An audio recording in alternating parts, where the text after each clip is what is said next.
여기 미국 현지인들도 기겁을 하는 미국 최악의 우범지대 마을이 있습니다. 그런데 이곳 마을에 한국인들이 하나둘씩 정착하면서 이 마을은 충격적인 변화를 하기 시작했다고 하는데요. 그렇다면 이 마을에는 대체 어떤 일이 있었던 것일까요? 안녕하세요. 저는 미국에서 살고 있는 마커스라고 합니다. 저는 사우스사이드 시카고에서 태어났고 꽤 오랜 기간 동안 이곳에서 살아왔어요. 맞습니다. 이곳은 미국 최악의 우범지대죠. 그런데 저는 그 위험하다는 시카고 남부에서도 가장 위험한 마을에서 자랐습니다. 사람들은 저희 마을을 보고 방탄유리라는 별명을 지어주었더군요. 그만큼 총소리가 매우 흔하거든요. 저희 마을은 슬럼가 중에서도 슬럼가였어요. GPS에서도 피하는 장소, 벽마다 낙서가 있고 골목마다 깨진 유리가 있는 곳이 바로 저희 마을이었죠.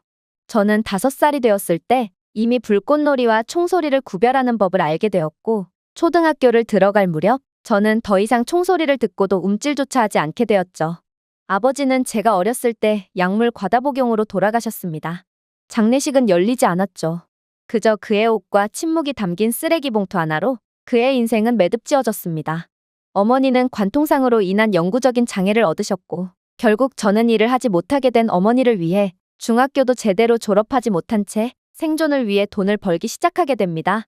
이러한 어려움에도 불구하고 저희 동네는 취약하지만 나름의 정체성을 유지하긴 했습니다.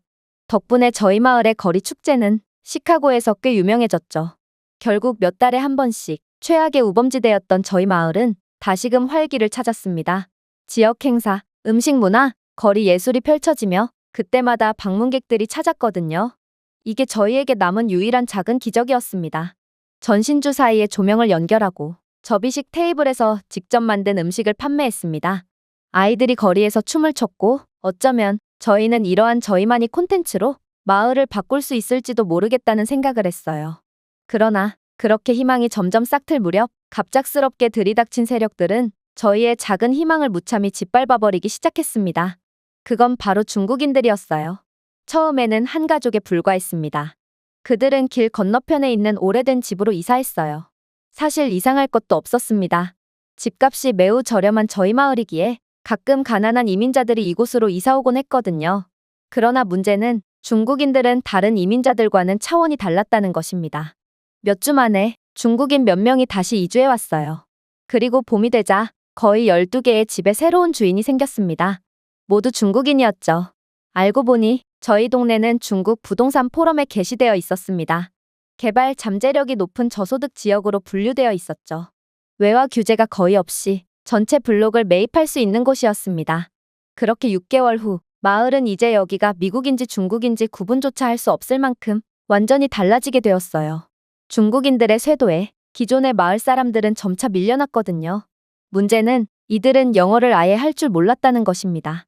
보통 이민자들은 미국 사회에 동화되기 위해 영어를 배우고 미국식으로 행동하려고 하지만 중국인들은 애초부터 미국 내에 또 다른 작은 중국을 만들 생각이었는지 영어는 아예 배울 생각조차 안 하더군요.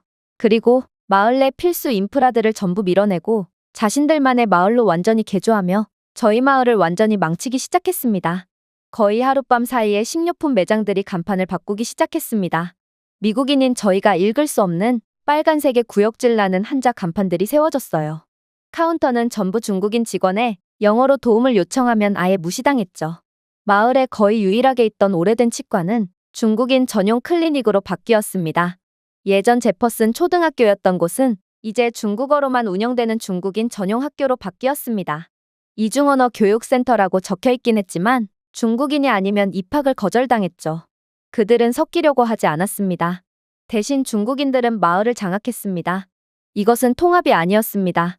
교체였죠. 중국 지주들은 부동산을 매입하고 임대료를 인상했으며 수리를 거부했습니다. 그들은 다른 중국 가정에 임대하여 불법적으로 유닛을 분할하는 경우가 많았습니다. 침실이 2개인 집에 4-5 가족이 살았죠. 즉, 미국인인 저희는 이제 치료를 받을 수도 없고 집을 렌트할 수도 없고 음식을 구매할 수도 없으며 교육의 기회마저 박탈당한 것입니다. 여기는 미국임에도 말이죠. 처음에는 버티려고 했습니다. 가난한 저희 가족은 여기 아니면 갈 곳이 없었거든요. 저는 식당에서 야간 근무를 하고 있었어요. 언젠가 저만의 푸드트럭을 시작하여 축제에서 많은 돈을 벌기 위해 저축을 하고 있었습니다. 하지만 저희 식당은 일순간에 폐업하고 맙니다. 식당 사장님은 새로 바뀐 중국인 임대인이 임대료를 2배나 요구했고, 또 마을 사람들은 급속히 빠져나가는데 새로 들어온 중국인들은 자국 식당만을 이용해서 경쟁을 할 수가 없다며 제게 심심한 사과의 뜻을 전해오더군요. 40년 동안 그곳에서 자리를 지켰던 식당은 그렇게 허무하게 사라지고 중국식 국수 식당으로 교체되고 만 것입니다. 결국 저는 일자리를 찾기 위해 매일같이 돌아다녔습니다. 하지만 제가 갈 수 있는 곳들은 전부 중국어로 적혀진 중국인 사업체밖에 없었어요. 왜냐하면 저희 마을은 침략자에 의해 정복당한 상태였거든요. 그리고 새로운 정복자는 동족이 아닌 모든 것들을 배척했습니다. 식당, 살롱, 세탁소 등 모든 곳에서 중국어로만 구인 포스터를 붙였고, 저는 수십 곳이나 지원했지만 제가 듣는 소리는 단 하나였어요. 중국어를 할 줄 아는 직원들만 고용합니다. 예외는 없습니다. 저는 일자리조차 구할 수 없었고, 저와 함께 자란 이웃들 모두가 이러한 불편함을 견디지 못하고 전부 마을을 떠났어요. 그럴수록 중국인들은 더 들어왔고 상황은 계속해서 악화되었죠. 그러던 와중 저는 도저히 믿고 싶지 않은 일을 겪게 됩니다. 어느 날 밤 어머니가 쓰러지셨거든요. 저는 쓰러진 어머니를 가장 가까운 병원까지 빠르게 모시고 갔습니다. 원래 있던 낡은 병원은 한자가 적힌 중국 병원으로 바뀌었지만 죽어가는 환자 앞에서 중국어를 할 줄 알아야 진료를 볼 수 있다는 헛소리 따위는 하지 않으리라 믿었어요. 그러나 중국인 접수원은 고개도 들지 않더군요. 저희는 외국인의 접수는 받지 않습니다. 통역사는 없습니다. 다른 곳에서 시도해보세요. 그녀는 영어로 적힌 팻말을 가리킬 뿐 저희에게 눈길조차 주지 않았어요. 간청했습니다. 번역 앱도 사용해봤죠. 저는 그녀에게 어머니의 신분증, 약, 나이를 보여주었습니다. 하지만 소용이 없었죠. 저희는 2개의 병원에서 더 거절당했습니다. 같은 이유였어요. 우린 영어 못해요. 외국인들을 위한 공간도 없고 책임질 수도 없어요. 외국인이요? 도대체 미국인인 저희가 왜 미국에서 외국인 취급을 받아야 한다는 말인가요? 결국 제가 어머니를 주 병원에 데려갔을 때쯤 어머니는 이미 돌아가신 후였어요. 뇌졸중이라고 하더군요. 그들은 또한 만약 어머니가 첫 30분 이내에 치료를 받았다면 어쩌면 어머니는 살 수 있었을지도 몰랐다고 했어요. 저는 분노했어요. 중국인들의 잔인할 정도로 무정한 모습과 완전히 바뀌어버린 저희 마을의 말입니다. 여기가 외국이었더라도 이런 취급 따위는 받지 않았을 것입니다. 하지만 중국인들은 상상을 뛰어넘는 사람들이었죠. 그렇게 저는 간신히 빌린 돈으로 어머니를 묻었습니다. 하지만 어머니의 장례식에 참여하는 사람은 없었어요.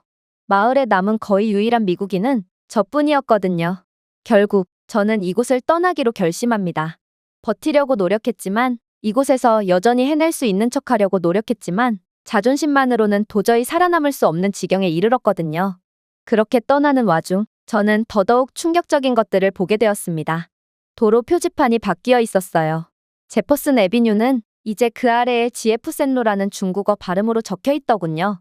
중국인들이 아무데나 쓰레기를 버려서 길거리 곳곳에 쓰레기가 쌓여 있었고, 망가진 전자레인지나 냉장고까지도 인도 한가운데에 그냥 버려져 있더군요. 중국인들은 거리에 침을 뱉었고 버스 정류장에서 흡연을 했어요. 소화전 앞에 주차를 했고 멀쩡한 차량 바퀴를 훔치는 중국인도 있었어요. 그렇게 저는 완전히 바뀌어버린 마을을 뒤로한 채 살아남기 위해 시카고이안 버려진 마을에 도착하게 됩니다. 몇 달 동안 일을 하지 못한 가난한 제가 가진 돈으로 선택할 수 있는 유일한 옵션이었죠. 월세는 한 달에 $250였습니다. 미국에서 한 달에 $250짜리 집이라니 이곳이 얼마나 형편없을지는 쉽게 상상하실 수 있을 거예요. 당연히 보증금도 없고 신원 조회 따위도 없었습니다. 저는 마치 잊혀진 미국의 한 부분에 발을 디딘 것 같았습니다. 도로가 물에 잠긴 상태였고 가로등이 완전히 꺼졌으며 상점 중 절반은 이미 털린 상태로 방치되어 있더군요. 선생님들이 전부 도망가서 초등학교는 2년 동안 휴교 상태였습니다. 약물 중독자들이 밤에 돌아다녔기에 그들이 어둠 속에서 비명을 지르는 소리를 들을 수 있었습니다.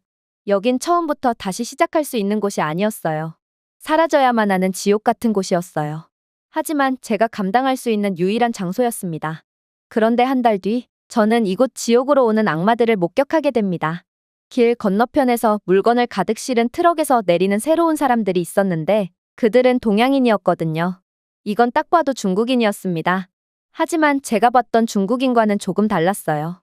깔끔한 옷과 수준 높은 매너, 그리고 조용한 목소리, 심지어 이들은 어른들을 지나칠 때 고개를 숙이기도 했습니다. 다음 주에 더 많은 사람들이 왔습니다. 같은 블록에 있는 두 가족이었어요. 그리고 며칠 후 또 다른 동양인들이 몰려들었어요. 피가 끓기 시작하는 데는 그다지 오래 걸리지 않았습니다. 전에 이 패턴을 본 적이 있거든요. 저렴한 마을에 오는 동양인들, 외국인 투자와 읽을 수 없는 언어, 중국인들이 확실했습니다. 저는 결국 참지 못하고 계단을 밟고 길을 건너 진입로를 가로질러 소리쳤습니다. 이봐 중국인들, 벌써 다른 마을을 점령하고 있는 거야? 당장 꺼지지 않는다면 반드시 후회하게 될 거야. 그런데 그들은 놀랍게도 영어를 구사할 수 있더군요. 이들은 영어를 사용하며 정중하게 대답했거든요. 아니요, 우리는 중국인이 아닙니다. 우리는 한국인입니다. 우리는 그저 살기 위해 이곳 지역에 왔고 문제를 일으키지 않을 거예요. 저는 당신과 잘 지내고 싶습니다. 저는 그냥 돌아서서 뒤로 걸어갔어요. 거짓말이겠죠? 제가 탈출했다고 생각했던 악몽이 다시 시작되고 있다는 것을 확신했습니다. 저는 그저 과거의 기억을 떠올릴 뿐이었어요. 젠장, 또 이런 일이 일어나고 말았어. 그리고 이번에는 살아남지 못할 거야. 이제 남은 돈도 없다고. 그런데 그렇게 급속도로 불어난 한국인들은 도대체 무슨 생각인지 기이한 행동을 하기 시작하더군요. 그들은 자신들의 것도 아닌 인도를 청소하기 시작했거든요. 버려진 벽에 낙서를 지웠고 수년 동안 색을 볼 수 없을 정도로 마른 흙에 꽃을 심었습니다. 그들은 다른 마을 주민들처럼 이 지옥같이 황량한 마을의 환경에 불평하지 않았습니다.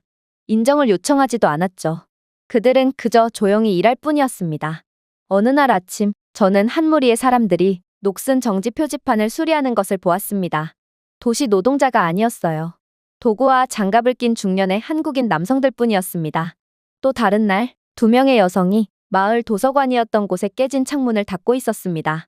그들은 영어를 그리 유창하게 하지는 않았지만 양동이와 표백제를 들고 열심히 일하고 있었죠. 무보수로 말입니다. 말이 안 됐습니다. 이 마을은 수십 년 동안 주 정부조차 포기한 채 무시되어 왔습니다. 시장은 5년 동안 단 한 번도 방문하지 않았습니다. 그런데 외국인일 뿐인 그들이 도대체 왜 돈도 받지 않고 이곳을 정리한다는 말인가요? 그렇게 썩은 냄새와 배기가스 냄새가 나던 거리는 점점 깨끗해지기 시작했어요. 그들은 부식된 울타리를 하얗게 칠했고 자신들의 잔디뿐만 아니라 이웃 잔디도 함께 깎아주었어요. 한국인들은 고장난 가로등을 자체 배선과 하드웨어로 수리했는데 이건 정말 일어나지 말아야 할 일이 일어난 것과 다름이 없었습니다. 하지만 이때까지만 해도 저와 다른 마을 주민들은 한국인들이 쓸데없는 짓을 한다고 생각하며 비웃을 뿐이었어요. 저런 쓸데없는 짓은 이주일을 채 넘기지 못할 거야. 그들은 여긴 구제를 할 수가 없는 곳이라는 것을 깨닫게 될 테고 곧 포기하게 되겠지.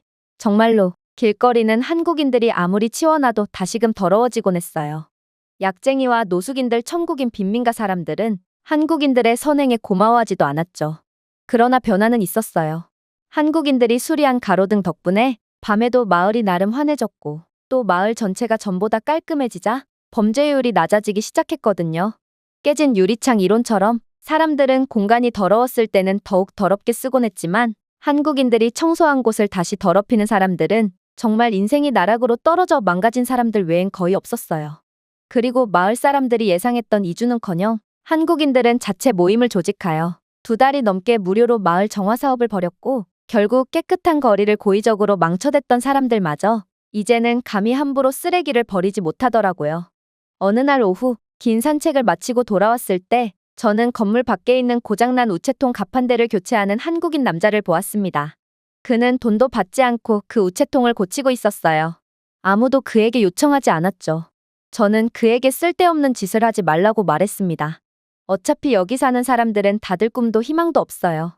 가족도 없죠. 우편을 보낼 친구도 없고 그러니 우체통은 쓸모가 없단 말입니다.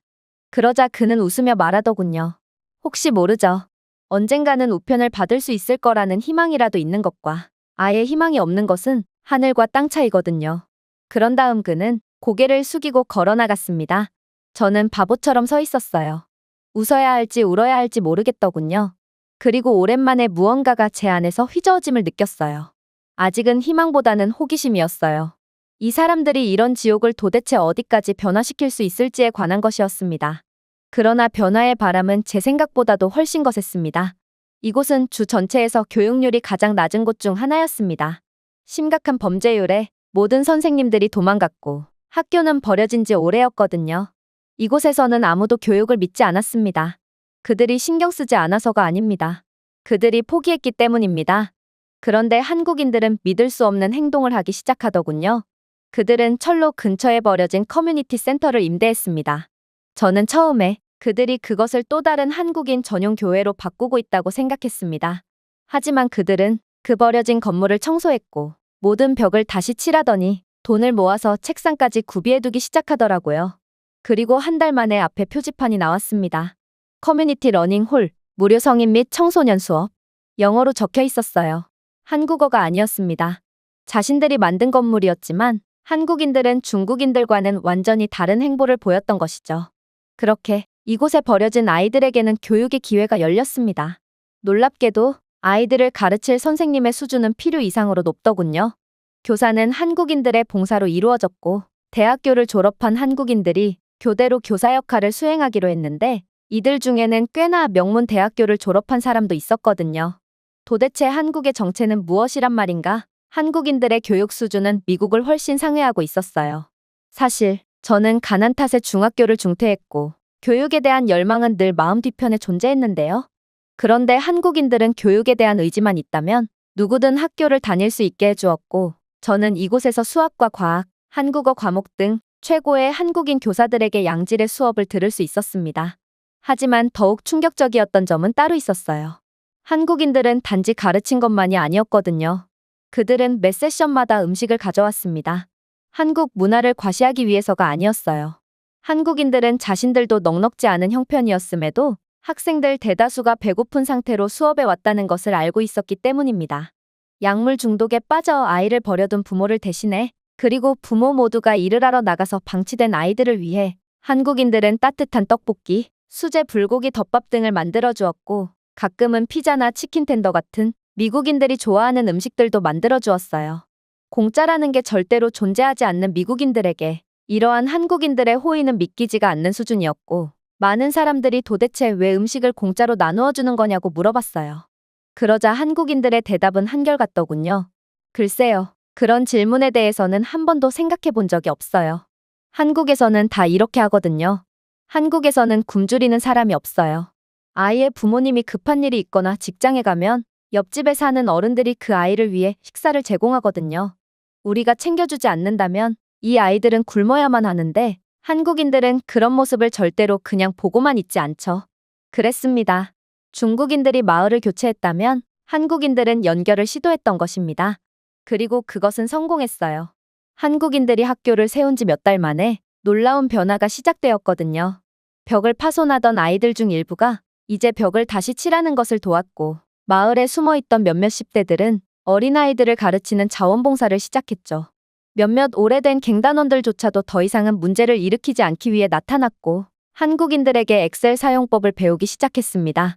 사실 이 지옥 속에 사는 희망 없는 인간들처럼 보였던 마을 주민들은 다들 저마다의 소중한 희망을 숨긴 채 살아왔던 것이고 한국인들이라는 희망을 본 마을 주민들은 마치 빛을 본 반딧불이처럼 몰려들어 자신의 새로운 인생에 도전한 거였어요. 우체통을 고치며 희망이 조금이라도 있는 것과 아예 없는 것은 하늘과 땅 차이라던 한국인 아저씨의 말은 정말 옳았던 거였죠. 한국인들이 만든 센터는 2달 만에 주정부의 공식 인정을 받았어요. 이곳은 이제 엄연한 인증된 교육기관이었죠. 천천히 동네가 변하기 시작했습니다. 서로를 경계하며 언제 총을 꺼낼지 몰라 두려움에 떨던 사람들은 서로에게 더 많이 인사하며 반겼어요. 거리의 쓰레기는 점점 줄었고 길거리 폭력 및 범죄가 감소했습니다. 밤만 되면 울리던 총성과 약쟁이들의 신음소리가 웃음으로 바뀌었습니다. 그러나 아직은 문제가 남아있었어요. 몇몇 갱단 조직원들은 여전히 마을에서 활개를 치며 올라오던 희망의 새싹을 짓밟았거든요. 하지만 그때 놀라운 사건이 터지게 되었죠.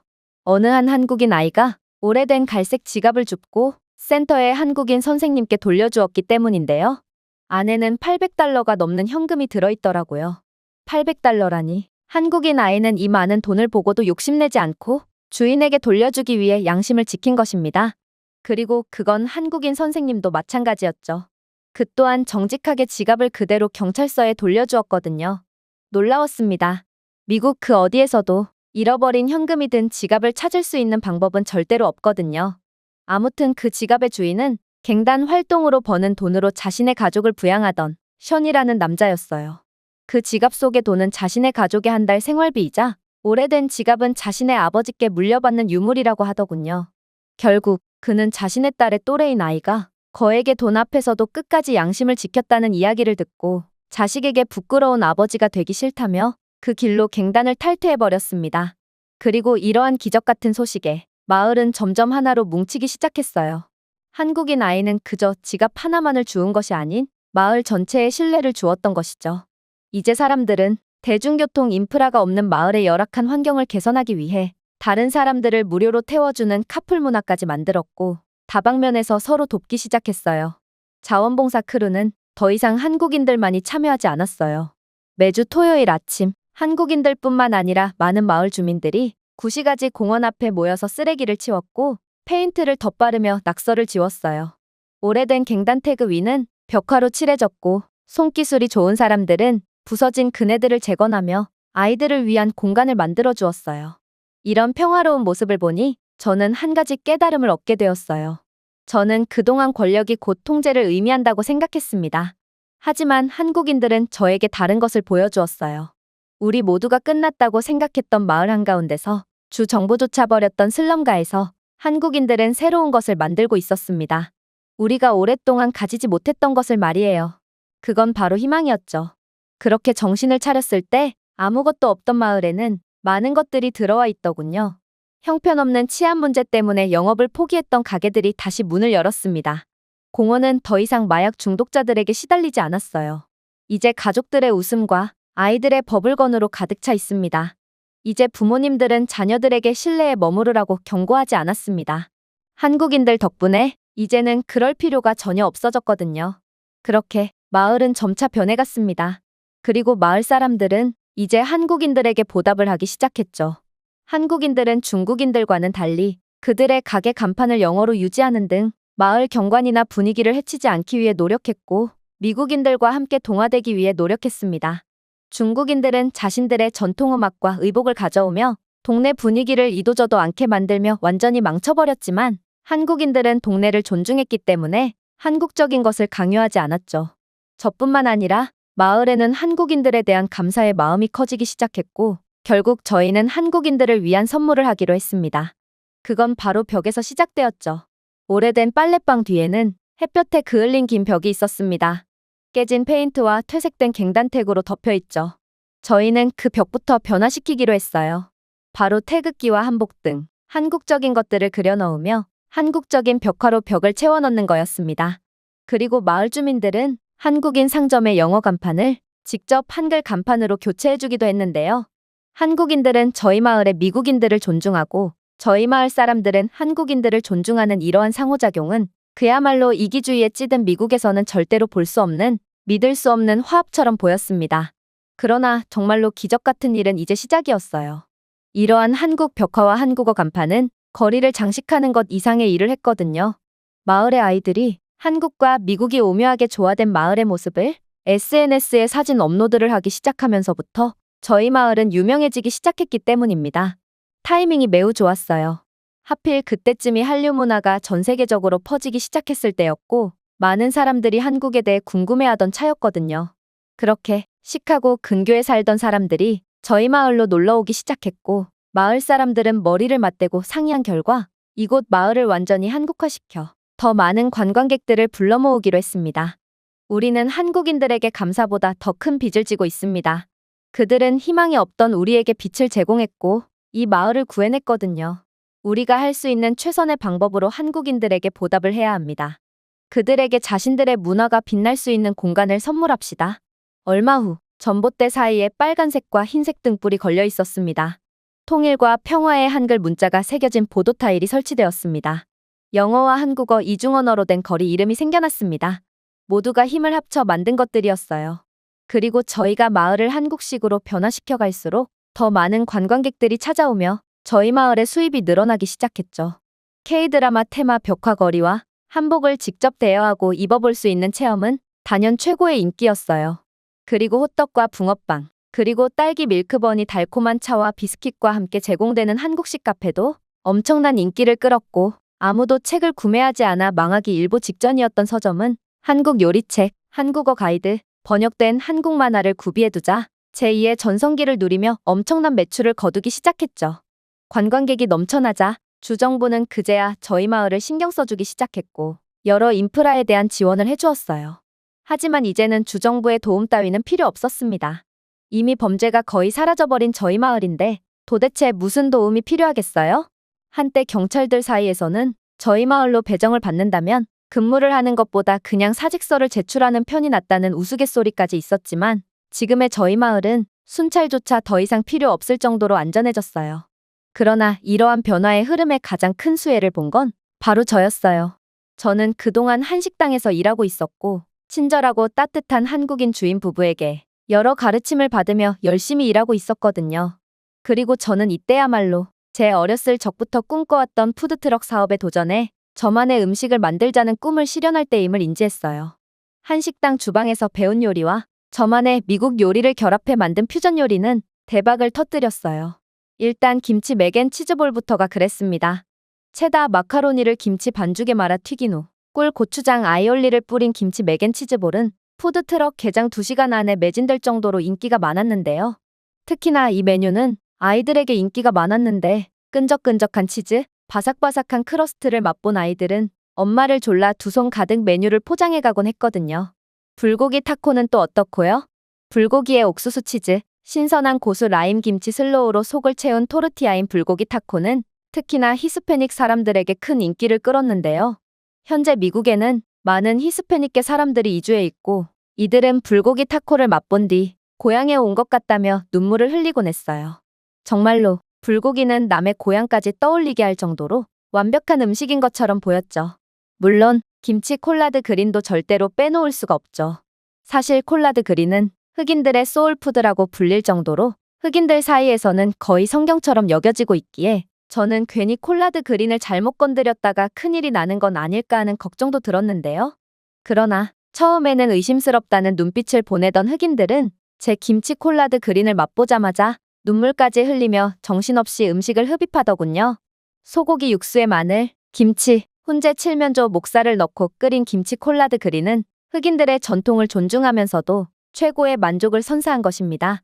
그 외에도 불고기 피자나 불고기 버거 등 한식은 매우 수준이 높은 것답게 어떤 음식과 조화시켜도 요리를 확실히 살려주었는데요. 그들이 흑인이든 백인이든 라틴계이든 아니면 그 중간쯤에서 온 사람이든 제가 만든 퓨전 한식을 첫입 베어 물었을 때 모두 극찬을 한 것을 보면 이 모든 것들은 확실히 제 노력보다는 한국 음식의 우수성 덕분이라는 것을 알 수 있죠. 결국 저는 한국 덕분에 당장 내일 먹을 끼니 걱정을 하던 극빈층에서 벗어나 요리사인 제 꿈에 한 발자국 더 다가설 수 있었습니다. 다른 마을 주민들도 마찬가지였어요. 실업률이 거의 50%에 달하던 저희 마을은 한국 덕분에 새로운 삶을 살 수 있게 되었거든요. 이제 관광객들은 미국 전역에서 몰려들었고, 일자리가 없어 범죄에 손을 댔던 전직 갱단원들은 더 이상 범죄를 통해 돈을 벌 이유가 없어져 조직을 그만두고 관광객들에게 음식과 기념품을 판매했거든요. 한때 일자리가 없어서 가정을 책임지기 위해 어쩔 수 없이 범죄에 가담했던 이들은 이제 수제 공예품과 비빔밥을 판매하며 순박한 미소를 짓고 있었고, 몇몇 주민들은 주 정부의 지원으로 월급을 받고 벽화를 그리기도 했죠. 하지만 이러한 행복도 잠시, 저희는 곧 예기치 못한 위기를 겪고 맙니다. 바로 저희 마을이 발전하고 성공하자 돈 냄새를 맡은 중국인들이 들이닥치기 시작했거든요. 사실 전 세계에서 중국인들은 메뚜기떼라고 불립니다. 이들이 모이는 곳은 한치의 예외 없이 슬럼화가 진행되며 결국 도시가 아무것도 남지 않고 황폐해지면 중국인들은 다른 곳으로 옮겨가며 또다시 슬럼화를 만들기 때문입니다. 제가 떠나온 도시도 그랬어요. 중국인들은 성공적으로 원래의 미국인들을 몰아냈지만 아이러니하게도 시간이 지나면서 중국인이 차지한 마을은 분열되었거든요. 중국 주민들은 서로를 신뢰하지 않았고 각 상점들은 가짜 상품이나 위조품, 비위생적인 식품을 취급했기에 결국 원활한 경쟁이 지속되지 않자 돈이 말라버렸거든요. 중국 슈퍼마켓은 유통기한이 지난 고기를 판매하다가 적발되고 아파트는 반쯤 완공된 채로 남겨지며 범죄가 급증했기에 중국 투자자들은 죄다 철수해버렸거든요. 결국 마을은 중국인들의 욕심 때문에 폭삭 망해버렸습니다. 공동체가 없으면 기반도 없기 때문입니다. 그리고 제 고향을 완전히 망친 중국인들은 이곳의 돈 냄새를 맡고 번창하는 저희 마을까지 망치기 위해 혀를 낼름거리고 있었습니다. 저는 중국 기회주의자들이 돌아왔다는 것을 온 마을 주민들에게 알렸습니다. 하지만 한국인들은 유난히 여유만만이더군요. 한국인들은 전 세계에서 중국인들이 힘을 못 쓰는 유일한 나라가 한국이라며 중국은 절대로 한국을 이길 수 없다며 큰 소리를 쳤거든요. 저는 엄청난 불안감을 느끼면서도 한국인들의 말은 틀린 적이 단 한 번도 없었기 때문에 애써 마음을 진정시키고 일상으로 복귀했습니다. 역시나 중국인들은 수준 낮은 수작으로 마을 분위기를 저해하기 시작했어요. 중국인들은 한국 식당 옆에 가게를 임대했고 왕스 코리안 바비큐라는 근본도 없는 카피캣 레스토랑을 오픈했거든요. 한국인 직원도 없었고 가짜 한글만이 적혀져 있었습니다. 그들은 불법 K-팝 상품을 판매했습니다. BTS라는 라벨이 붙은 인형이었지만 철자의 S는 뒤집어져 있었고 이건 짝퉁 제품이 분명했죠. 심지어 모방 K-뷰티 매장도 만들었습니다. 그들은 진열대를 중국산 스킨케어 모조품으로 가득 채웠고 제품 중에는 금지된 성분이 함유된 것도 있더군요. 중국인들은 한국 소유의 사업에 대해 가짜 비방 리뷰를 남겼고 심지어 한국 상점에서 일하고 있는 노동자들에게 은밀히 접근하여 더 높은 임금을 제시하며 빼앗아오려고 하기도 했습니다. 그러나 적어도 저희 마을에서만큼은 이러한 중국인들의 비열한 수법이 통하지 않았죠. 왜냐하면 저희 마을은 더 이상 미국에서 흔히 볼 수 있는 개인주의 사회가 아니었기 때문입니다. 저희는 공동체 사회 안에서 살고 있었죠. 먼저 저희 마을 사람들은 절대로 중국 상점에서 물건을 구매하지 않았어요. 그리고 중국인들의 스카웃에도 절대로 넘어가지 않았죠. 하지만 문제는 관광객들이었습니다.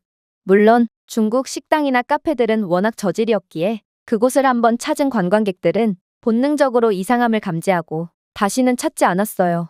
그러나 중국의 저품질 식당 때문에 저희 마을의 관광지로서의 가치와 만족도는 계속해서 떨어졌고 이러다가 중국인들 때문에 저희 마을도 제 고향처럼 관광객이 뚝 끊겨서 망해버리는 건 시간 문제인 것처럼 보였거든요. 그때 한국인들이 나섰습니다.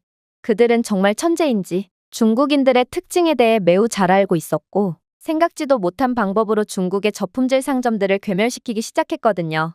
일단 왕스 코리안 바비큐는 주방 위생이 상당히 불결했고 또 유통기한이 지난 식품들을 사용하고 있었으며 자신의 중국인 동포 직원들에게 법적 최저임금의 반도 안 되는 임금을 지불하여 근로법을 위반했기에 한 번에 영업 정지로 폐업 처리를 하게 되었어요. 다른 중국인들의 가짜 한국 카페나 식당도 마찬가지였죠. 가짜 K-뷰티 매장도 마찬가지였습니다. 이들은 유통기한이 지난 자외선 차단제를 판매하거나 발암물질이 들어간 가짜 제품을 속여서 판매하다가 영업 정지를 당했고 특히나 저희 마을은 주정부가 매우 주의 깊게 관리하고 있는 곳이었기에 모든 절차는 재빠르게 이루어졌어요. 그렇게 메뚜기 떼처럼 전 세계를 야금야금 갉아먹었던 중국인들이었지만 그들은 오직 한국인들만큼은 당해내지 못하고 완전히 풍비박산 난 채로 도망가고 말았습니다. 중국인들은 저희가 가진 것을 모방하려고 왔지만 그들은 아직도 이해하지 못하고 있었어요. 레시피를 복사할 수는 있지만 존경심을 모방할 수는 없고 신뢰를 속일 수는 없는 법이거든요. 그리고 중요한 건 커뮤니티를 표절할 수는 없습니다. 저희 마을의 공동체 커뮤니티는 중국에는 절대로 존재하지 않는 끈끈한 것이거든요. 저희 마을의 성공에 대해 사람들은 여전히 어떻게 된 일인지 묻습니다. 범죄와 빈곤에 빠져 잊혀진 마을이 중서부에서 가장 화제가 되는 마을로 바뀌었거든요. 그들은 답이 인프라라고 생각했습니다. 또는 외국인 투자라고 생각했죠. 어쩌면 운이 좋았을 수도 있다고 말합니다. 하지만 그들은 틀렸습니다. 돈이 아니었습니다. 마케팅도 아니었죠. 이건 마법이 아니었습니다. 정답은 바로 사람들이었습니다. 그리고 그것은 사고방식이었습니다. 전 세계 대부분이 오래전에 잊어버린 사고방식이요. 한국인들은 단순히 거리를 재건한 것이 아니라 의미를 재건했습니다. 한국인들이 저희에게 가져온 것은 단순한 교육이나 기업가 정신이 아니었습니다. 그들은 저희에게 배려의 문화를 가져다 주었습니다. 모두를 위해 청소를 한다는 마음가짐, 그건 생각보다 더 많은 것들을 말해주었습니다. 음식을 나누는 것은 음식을 제공하는 것보다 더 강력합니다. 그 존중은 공연이 아니라 습관입니다.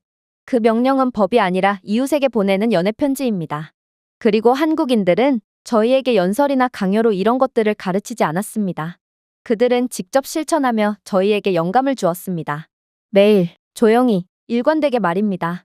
그리고 결국 저희도 그렇게 하기 시작했죠. 전 세계의 학자들과 언론인들이 저희 마을을 연구하기 시작했고 그중 하나가 제게 미국 최악의 빈민가 중 하나가 어떻게 5년도 안 되어 다문화의 모델이 되었나요? 라고 묻더군요. 그들의 답은 이미 정해져 있는 듯 보였습니다. 제게서 주정부의 도움, 인프라 건설 등 이론적인 이야기가 나올 거라고 기대했죠. 하지만 저는 그들의 기대를 완전히 부숴버렸습니다. 그것은 한국인들 덕분이었습니다.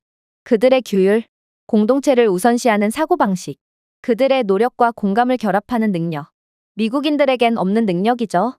아마도 한국인들이 없는 이상 저희 마을과 같은 기적 같은 사례는 다시는 나오지 않을 것입니다.